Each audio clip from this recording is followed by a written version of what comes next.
I am so thrilled to be here today with Equip's clinical advisor, Cindy Bulick. Cindy has done a tremendous amount of work in the eating disorder field, helping us to understand the epidemiology of eating disorders, the basis of eating disorders, and what treatments are effective. Cindy has pretty much done work in all areas of the eating disorder research field, and we're really excited to talk to her today about the newest paper that she published about Anorexia Nervosa, a crisis in care. Cindy, thank you so much for being here. Really excited for the conversation. Thanks for the invitation. It's lovely to be here. Well, I guess the $1 million question is, what's the crisis in care? What did you guys find, and what pushed you to publish this article?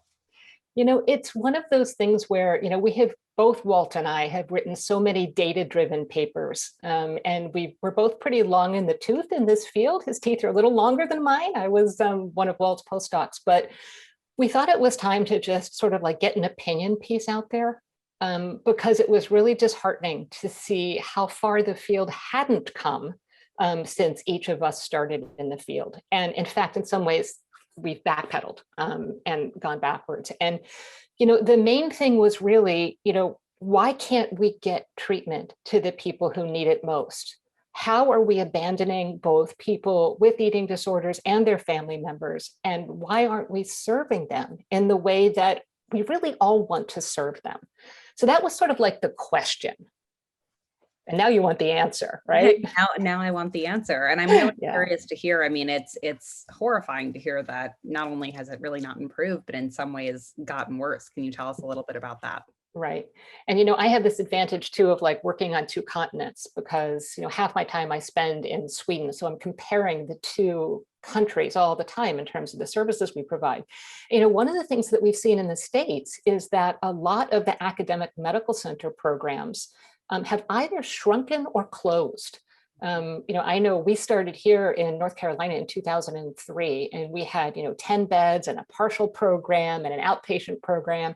Partial's been closed. The number of beds have been reduced. And we've seen this in academic programs across the country. And one of the problems with that is those are our training grounds. That is where we train the people who are the next generation of people who can deliver evidence-based care.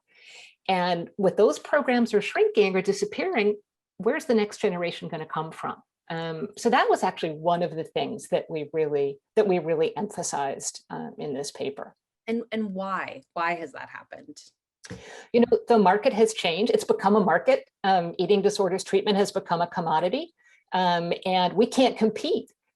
I have zero marketing budget in my academic medical center. And if you compare that to some of the programs that have much larger pockets, we just can't compete. We've got no glossy brochures, we've got nothing. And, we can't invite people to dinner or, do fancy commercials. So part of it is simply competition. And, the second thing as well is funding. Because what keeps us alive are research dollars. And, what I love about working in an academic medical center is like we completely integrate clinical care with research. And, the way you do that is you keep bringing in funding dollars. And, that's a combination of National Institutes of Health money, as well as various foundations. And, those pockets aren't increasing as we would like them to. And it becomes a vicious circle, right? Because if you're not training more people who can do that kind of research, then they can't get the grants, and then there are fewer grants. So it really is just, instead of a circle, it's more like a whirlpool going down. Right? It's a really horrifying problem. And, I sort of sometimes refer to this as the unintended consequence of the Mental Health Parity Act. And, this really became super clear to me because I started Project Heal in 2008 to raise money for people who couldn't afford treatment when I was 15. And it was the same year that the Mental Health Parity Act was passed. Right. For folks watching who don't know what that is, simplistically, Patrick Kennedy's law that said that at a high level, mental health has to be covered at the same rate as physical health. Fantastic law. And with many things, there are unintended consequences. And the unintended consequence of this one was that private equity said, ooh, this is going to be a hot growth industry. Let's pour a lot of money here. This is like substance use. Like, so you see all of these centers spring up with these tremendous marketing budgets. And then I wanted to touch on something else you bring in the article, which is the lack of regulation in this space. I wonder if you can touch on that a bit. Yeah, I don't think we use the term in the paper, but one of the things that one of my colleagues in Sweden actually said is that eating disorders treatment in the United States is like the Wild West. And I was like, woo, you're not wrong. And, there just aren't standards of care that we all have to adhere to. And I think that that has multiple problems. One is there can be treatments being delivered that aren't helpful and that might even be harmful. But second, how can parents or individuals with an eating disorder evaluate the programs or the treatment that they're receiving? And the same thing, how can insurance companies know who they're negotiating with if there are no standards of care? So, I think Walt and I really argued in this paper for, come on, folks, this is something that we really need to institute.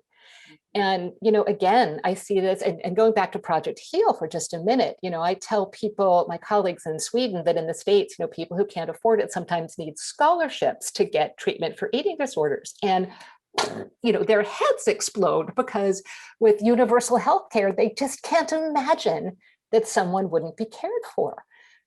So, I get whiplash a lot going back and forth through these two different systems, but frankly, it's so wonderful to live in another place where that people can get care and it's going to be high quality. Yeah, I think it's one of the things that we struggle with too, in terms of helping to educate parents on the difference between treatment that feels good and treatment that works. And I think, unfortunately, there's just been this trope in the eating disorder and substance use landscape that when you have one of those conditions, you start at the highest level of care, highest intensity treatment. And I think we're seeing this, with folks who come into Equip. Sometimes they're like, well, if I have resources and I can pay for my kid to go to the residential center, like, why wouldn't I be doing that? Why wouldn't I be doing as much as I can, and really breaking that educational cycle? I mean, I can't tell you how many parents I had talked to with Project HEAL who, went to their local eating disorder specialist in, a major city in the US, who had a 13-year-old with anorexia. And they said, parents, don't be involved. You got to send your kid away to residential. That's the only way they're going to get better. How does that happen? Those stories just break my heart, because, and there is some logic to it in this country because it's all about what you can pay for. But in this case, it really is what kind of evidence-based treatment that you receive. And it's our job, frankly, to educate people in that. And again, that's another reason why we need to keep training people in this field so that we can spread the word. And, in medical schools, in psychology schools, in social work schools, get the message out about what really works. And I think it raises just another question about people that maybe, and I don't want to use the word believe, but I'm going to anyhow, don't believe in evidence-based care. It almost dovetails with some of the anti-science thinking that goes on in the country. And as a clinician and a researcher and scientist, I have to believe the data. I have to follow the data, and I have to make recommendations to patients and parents and loved ones based on the data. And there are no data to say that an exceptional, beautiful, warm, fuzzy feeling is going to make you get better from anorexia nervosa. And I want to stop. I get a little impassioned about this, but part of the problem with the revolving door that we see in treatment is that ineffective treatments do get given around the world. And, a person goes into really feel-good treatment, and, they might have gained weight during their stay. They leave. The minute they leave treatment, their body starts losing weight again. And, the interpretation is not that the treatment failed, but that you failed. The patient failed. You didn't want to get better. Exactly. And that drives me nuts because, all the genetic work that I do, we know that there's a biological component to this illness and that renourishment is so important. And renourishment might actually be the thing that addresses directly the metabolic component of anorexia nervosa that we now know through genetic research exists. And you can't just urge or comfort a person into recovery. And it's hard work, and the family has to be involved with young kids. Absolutely. And parents feel it too, right? When they get out. My parents had this experience where, I went to an inpatient center and got better, gained the weight, because someone was monitoring me 24/7 and doing the things that we know you need to do with people with anorexia, support them in facing their greatest challenge. But I would get home and they would say, well, she did well there, and like, she's not doing well here. I don't know. And it was true, because they weren't involved in the treatment and they didn't get the treatment to know how to support me in getting to full recovery. And frankly, I think we've talked about this, but you know that a big reason I started Equip was seeing people that I was in treatment with over 15 years ago who never heard about the leading evidence-based treatment and continued to cycle in and out of these centers. And frankly, you know, treatment is, I always talk about, it's safe, it's easy. You don't have to deal with your triggers. You're around people who understand you. And it becomes this really safe haven where you really don't understand how, and don't develop the skills to learn how to do it in real life. Yeah, exactly. And just to take it one step further, I think there are people out there who say they deliver evidence-based care, but then when you talk to people who have gone through that, and you really dig deep and say, well, exactly what did you do and how were your parents involved? They weren't really receiving evidence-based care.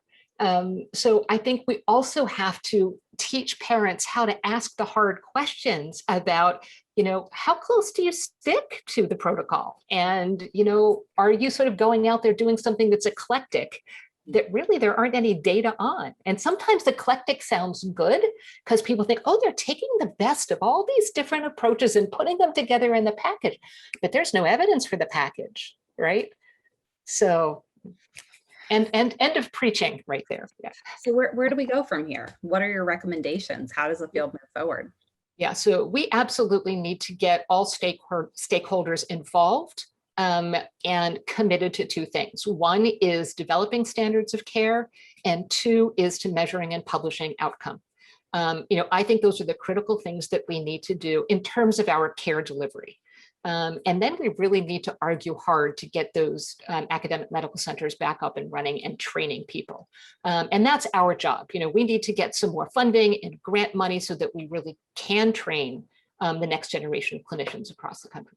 Absolutely. I'm glad that you brought that up. And one of the things that I think a lot about too is that FBT is the only evidence-based treatment that we have for child and adolescent eating disorders. And it still only results in full remission for 47% of Right. And those studies are done on, you know, white, cis, young girls who look like me and haven't been reflective of our entire population. So we also need more research funding to really ensure that we can expand our research into the diversity of sufferers who we know suffer from eating disorders in equal rates. And so we really understand how, you know, what is evidence-based treatment for the full diversity of folks who suffer with eating disorders. Yeah, I would double that. So not only interventions that really are culturally informed and appropriate, but also so that our toolbox is a little bit more full. There aren't a lot of physical illnesses for which a physician or a psychologist opens up their toolbox and sees one treatment. That's pretty impoverished. So we also need to continue to develop treatments so that we can address the rest of those folks who don't respond to FBT. Absolutely, absolutely. And that's why clinical programs like yours are so important, that you're doing that research on this clinical population that is reflective of real world studies and real world samples. Cindy, it was so fantastic to talk with you. This work is so critically important, and I know it's work that we're striving for every day, and really feeling cautiously optimistic about the future of the field. And I think this push towards not only increasing access to care, but really ensuring that that care is ground scientific backed care. Awesome. Keep up the good work. Thank you.